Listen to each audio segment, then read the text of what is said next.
I have many more hacks, but I'm gonna stop so that you guys can actually go home soon sometime. And I'm gonna introduce Lou Iacovelli, who I also know forever. So, a subject that I love just as much as fashion, Norma, is food. So, we know protein is everything in the diet. What is your approach to a protein-rich day? So we're all hearing about weight training, protein, how fabulous are you? And I'm basically a vegetarian who eats fish occasionally. Not a good thing when it comes to protein, right? You really have a hard time. So one of the things that I've done is I've created hacks actually in how I can get protein into my diet. So having muscle, having strength, being able to do Physique 57 without wanting to like expire, you really need to take care of what you're putting in. So if you take a class, especially Tori with the weights, she's incorporating weights in with Physique 57 in a major way. And weight training, obviously, is more and more important the more we know about different kinds of training, especially for women. Now, when it comes to protein, and for those of you who are less in the red meat world and in more of the fish-ish world, I love chickpeas and olive oil, of course. So what I do is I get a can of chickpeas, and I'm giving you some of my favorite recipes that I'm sharing because I think you'll really like them. So chickpeas, olive oil, fresh lemon. You can put a little sea salt, but it has to be real sea salt from Utah, not from anywhere else. And it's clean and it's beautiful. And then I take some black pitted olives and I put them around. And then, you know those jars of tuna and sardines, you know those big healthy sardines? I drain out the olive oil. You can either do tuna or sardines. And I put that in the middle of and this is like not just for you, or it's for you and maybe the next day's lunch. And then I chop up some anchovies for those of you who like anchovies. Those of you who don't, you don't have to do that. And I put that on it. You can create a salad and put that in the salad if you like, or you can eat that. That is jam-packed with protein. It is really, really powerful, and I highly recommend it. I'm lactose intolerant, and I found cottage cheese and yogurt that is lactose-free and low fat, and that with blueberries is like my treat anyway. So there's also lots of protein in the cottage cheese and the yogurt. So the blueberries are the best berry, the best fruit you can possibly eat. Low glycemic kind of energy going in that blueberry. So that's one meal that you can have. So the idea of using beans in lots of different ways is super helpful. And I think being creative with protein and not having to do the red meat with the bleeding meat and all of that all of you love. I know it. I live with people who love all of that. But I do think being creative with protein is great. So I love whenever I see anybody's ideas for it. So I would say if you have good ideas, share them because they're necessary. This has been a question I wanted to ask you for years. Where do you get your ideas? So This is an interesting question because I've heard a couple of people answer this the way I'm going to answer, and it is my answer. For years, I would wake up either in the morning or in the middle of the night and have these amazing ideas of dresses or styles. And I would immediately sketch them, make notes. And I always felt like I'd never seen these before. I never saw anything like them. And I thought, I feel guilty, like they're not mine. They're coming from somewhere else. I feel really guilty about this. But not guilty enough not to make them. But I knew I wasn't copying them. They were my ideas-ish. They were coming to me. So then I started to hear other people answer, other creative people in different areas, ask the same question. And they would say, these ideas come to them. And after the third person, and this is over a long period of time, I thought, this is very interesting. So I did a little research, and then I heard somebody talk about the spirit this way. Supposedly, the human form must sleep. We need to restore, we need to kind of regroup in every way, mind, body. The spirit doesn't sleep. The spirit doesn't get tired. The spirit just goes around doing whatever it's doing while you're sleeping. And I think it's the spirit who's busy out there doing whatever, and then she just drops me a few ideas during the night. And I was like, okay, thank you. And I needed the rest. I appreciate it. And so I do think there's something to that. I'm sort of making up half of it, but some of it I have heard. And I've heard people say the same thing about ideas like that. Have any of you had that experience? Yes?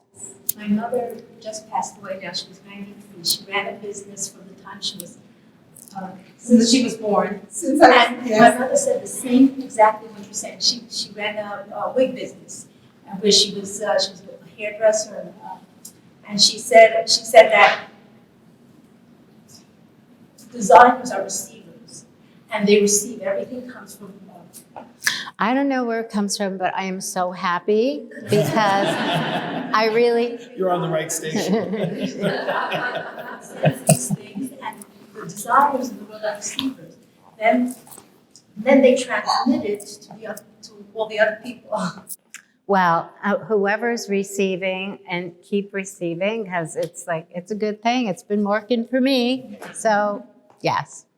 All right, my next question. What is your best life lesson you could share with us? Well, some of the worst things that have ever happened to me, and at 80, obviously, I have a few, a good list. And I'm talking about painful experiences that were so devastating that you wonder if you'll survive it. And then obviously you have to figure out how to survive it. Those circumstances were so important to my life. I can give you an example. So I was married for 10 years. I had my business with my ex-husband. We got married when we were 19. Highly do not recommend that. And he was charming, he was gorgeous. We danced great together. So we got married. But Makes sense. he was going to Colombia, and I was working at the airlines, and he would sell the clothes in the store. And then we started growing up, and I found my love. I found this career, this thing I could do, and he was living a different life. And so at one point, and he was dating everybody. And when he started dating the sales girl that I was firing and he was rehiring, she came back to the sample room and said to me, I have some ideas I'd like you to make for me. And I looked at her and I thought, okay, that's it. I picked up my bag and I had a sample room of fabrics that I collected, of patterns that I made. My heart and soul and every part of me was in that room. And I had $98. That was all I had. I got up and I left. And I didn't know what I was going to do. I had no clue whatsoever. I was living in a separate apartment from my husband, and I had a mattress. I didn't have curtains. I had $98. And I thought, I don't know what I'm going to do. And nobody knew me. We were selling clothes, but I didn't know what my next step would be. As fate would have it, I learned how to speak to people and tell people my problems and not hide them. I learned how to communicate. I was forced to become a more mature person. And things did work out for me very well. A few years later, she reached out to talk to me. She was in AA because she had a problem and she wanted forgiveness. She wanted to speak to me about it. And I told her she didn't need to apologize, that she did me the best favor anyone could have ever done for me because I wouldn't have left. I wouldn't have left all of my heart and soul in that room. So the life lesson that is most important is when you're having the worst experience of your life, I believe the universe is saying, you cannot do this. I'm going to make it so miserable for you that you leave or you move or you do something else or you break up with that. You make a change in your life. And so when that's happening to you, just pay attention that it's the time for you to open another door, try something.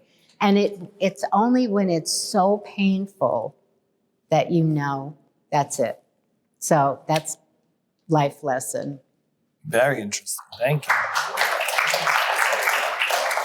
And for my last question, before we open it up to some audience members who sent some questions in prior, I'm going to put you on the spot. Who was your favorite podcast guest and who was your favorite podcast host that you've worked with? So my favorite host, I think Guy Raz. Do you guys know Guy Raz? Yeah.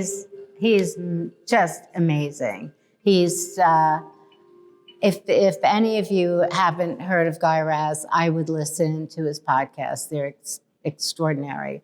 And I just did a podcast. I'm not sure if any of you here know who Fat Tony is. Do you know who Fat Tony is? Anybody? You know who he is. He's a British DJ who is crazy funny. And we did the podcast in a bathroom, in a urinal. And it was almost 3 hours. It was great. I had such a good time. My favorite guest, I have so many because each one of them is a story and everybody's story is important in some way. I think probably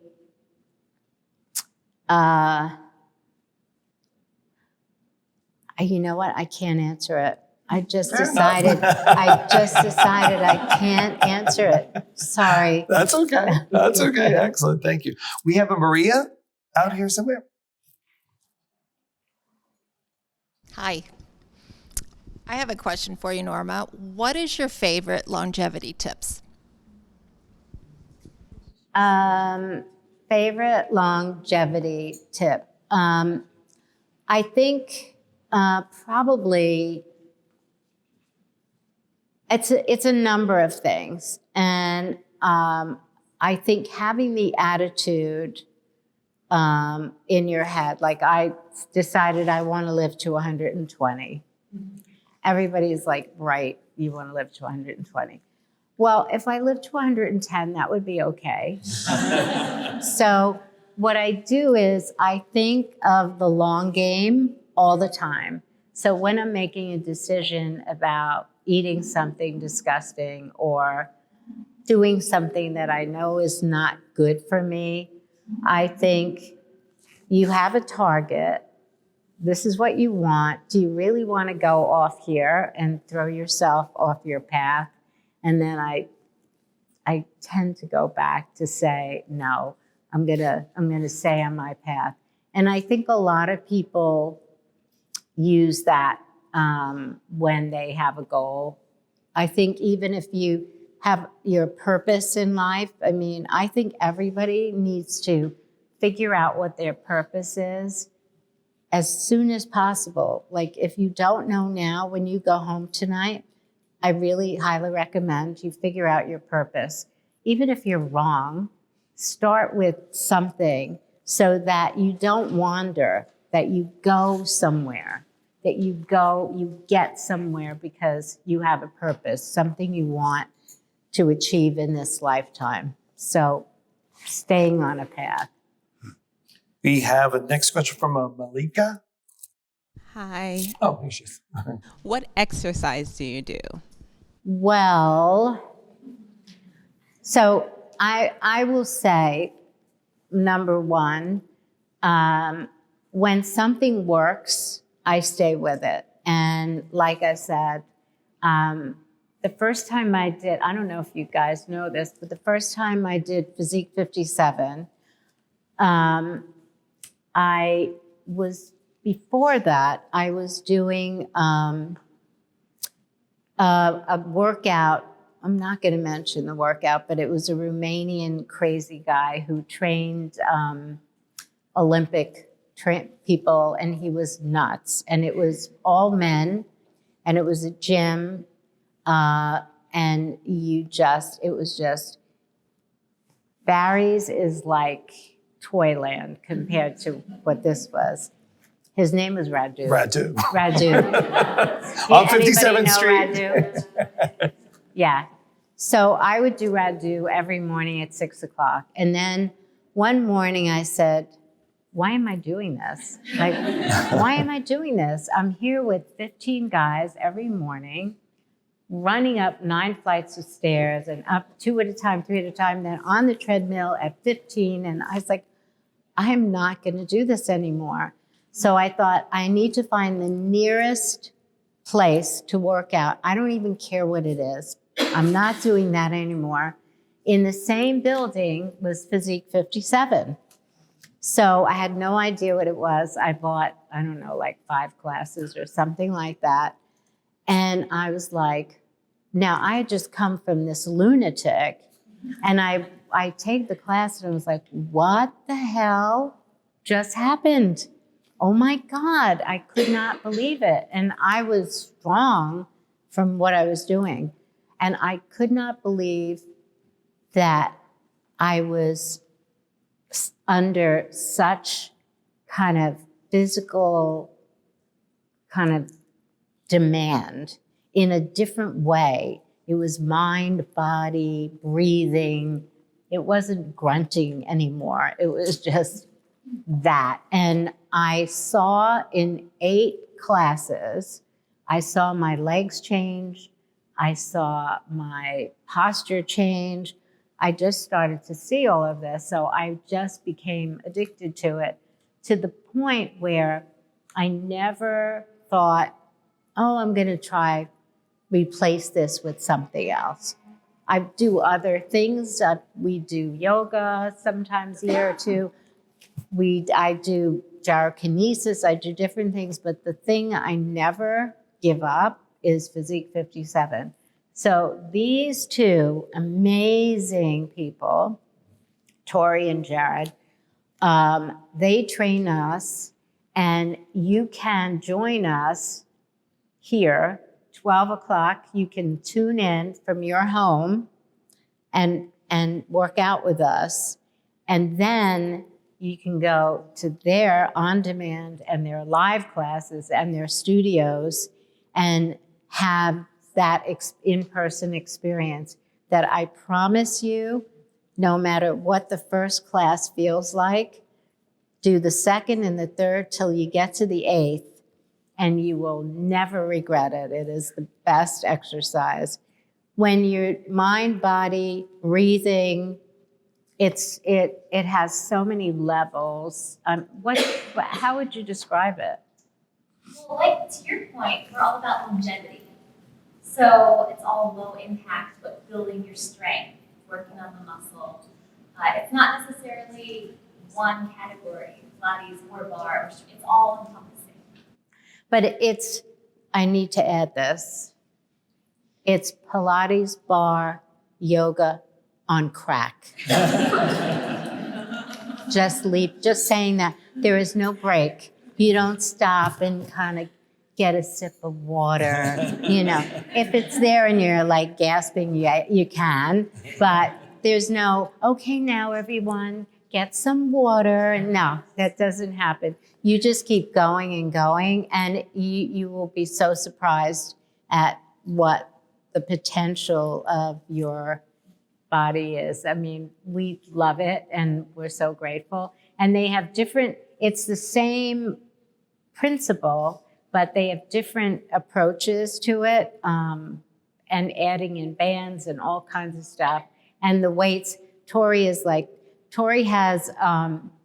an on-demand that I love, and because I'm trying to build weights, the weight one that you are doing with the group, it's so great. I highly recommend it. Yeah. We have a next question coming from Anita. That's over here. Hi. I saw shoes on your website. Are you doing shoes? So yes, we have shoes on the website. I have done shoes in the past, but I haven't in the last couple of years. I haven't done accessories. But every time we do a photo shoot, which you can see Megan over there, has to search for shoes. So we look for the best shoes anywhere, any brand, and we use different people's shoes for our photo shoot. Our photo shoots take place in this space, and we have paper, and the shoes are just used for the pictures, and then they go back in our library. We have so many that we decided to have, we call them ABWs, already been worn, but they're not street worn. They're paper worn, and they're amazing. They're so beautiful. They're really special. They're the best shoes from each season that I've seen out there. And I also have my own collection of shoes that I have purchased for inspiration, or I just love them. I'm shoe crazy. And so I've added some of my collection as well to the website. So if you're a shoe lover, these are like the best of the best. They're really fantastic shoes. So I hope you see how amazing they are. Next question is from Faniza. Hi, Norma. I read you are really into artificial intelligence, but isn't AI at odds with creativity? Yes, it is at odds with creativity, but not really. The idea, first of all, how many of you are pro AI? And how many of you are against it? We're all afraid of it. So that doesn't, against and afraid are two different words. How many of you are kind of questioning it? Yes? I think more people are not raising their hands and that feel the same way.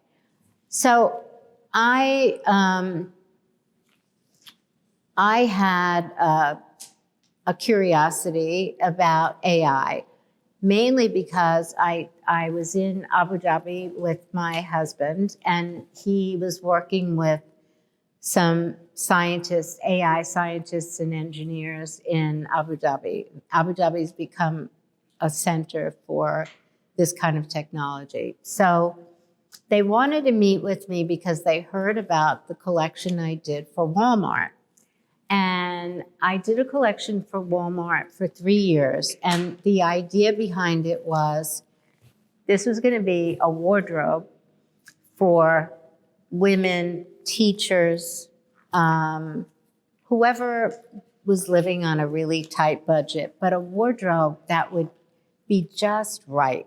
A trench coat, a great white shirt, a great black pair of pants, ballet slippers, a loafer, a pump, t-shirts, sweatpants, wrap dresses.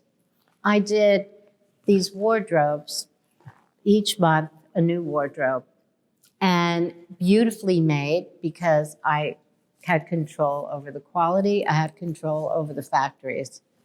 So for some reason, these people knew about this collection. The collection was incredibly successful, and it was incredibly successful online. And I worked with a lot of Korean companies who did games, so these fashion games for for the website. So this company wanted to create a website, and they wanted the website to be run by AI, designed by AI, the clothing designed by AI, everything. And they wanted to use the premise of what I did with Walmart. And so they said, would I be interested in working with them on it? And I said, oh, sounds good. And they said, we'd like to download your brain. And I was like, not gonna happen.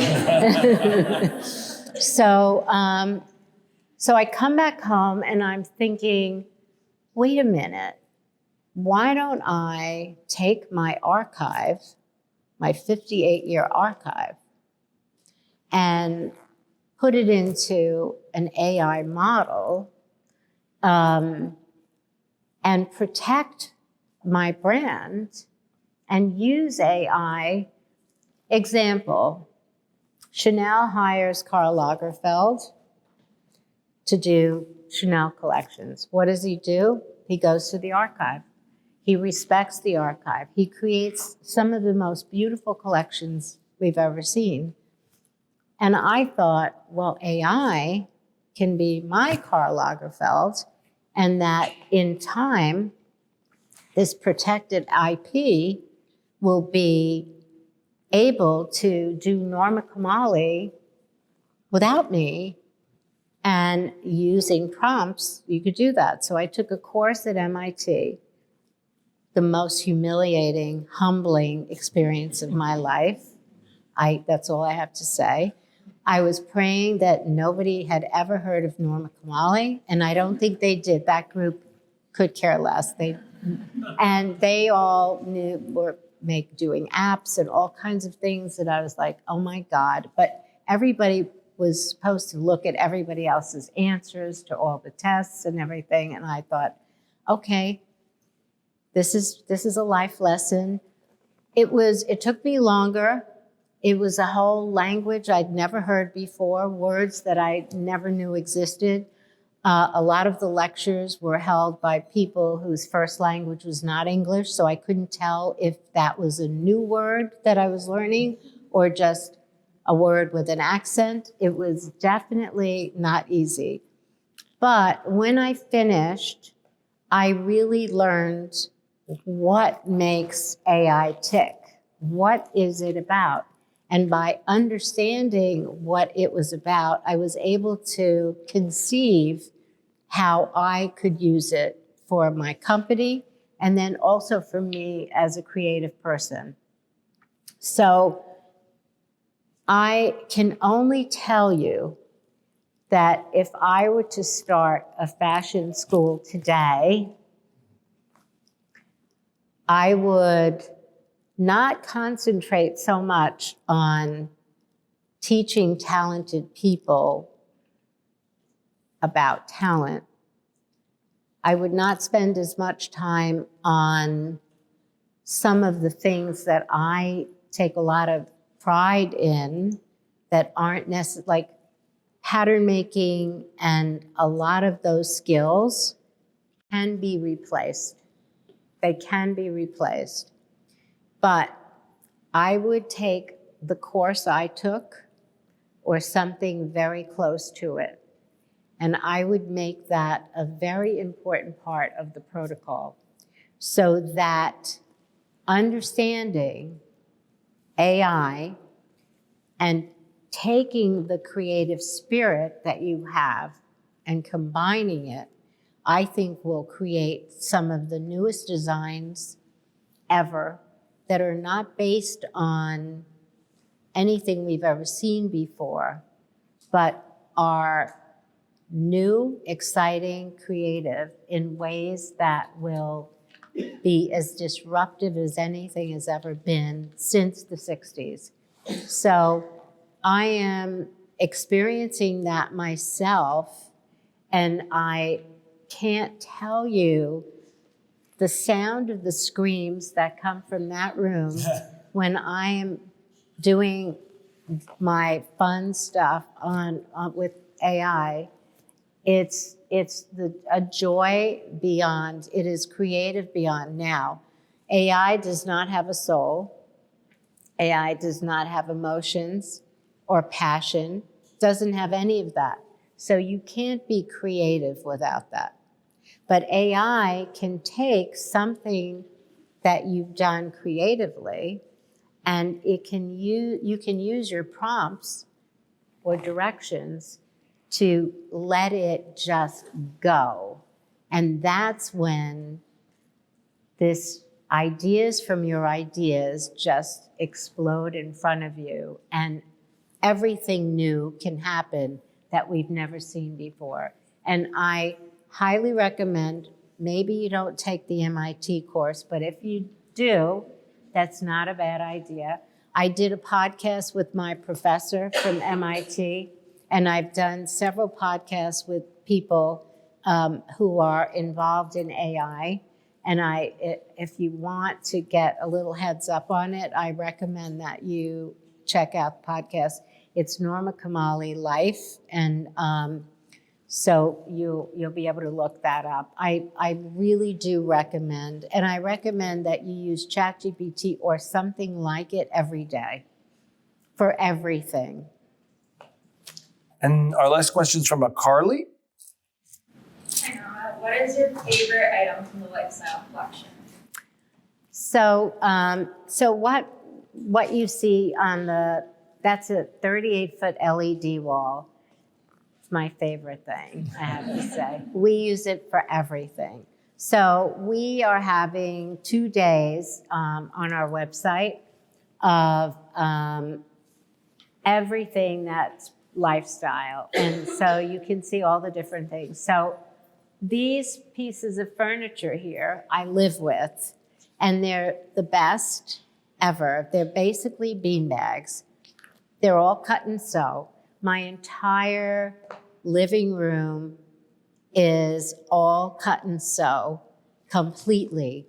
And all of these shapes can be formed, and you can create shapes and spaces.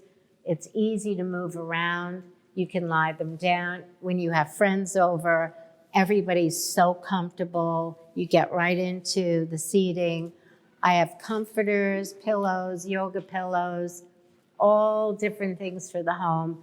So this is just things that we have on our website with fragrance and skin stuff and just glasses, all kinds of cha-cha stuff. So we thought we would have a 2-day kind of special price, fun experience with this collection. So this is all that's in it, including the book, which you all will get, sleeping bag coats with cat suits, bags, the whole deal. And It's all washable. And on the last point, I'd like to say, from a sustainable point of view, everyone in this room can be sustainable in whatever they're creating or with their own wardrobes.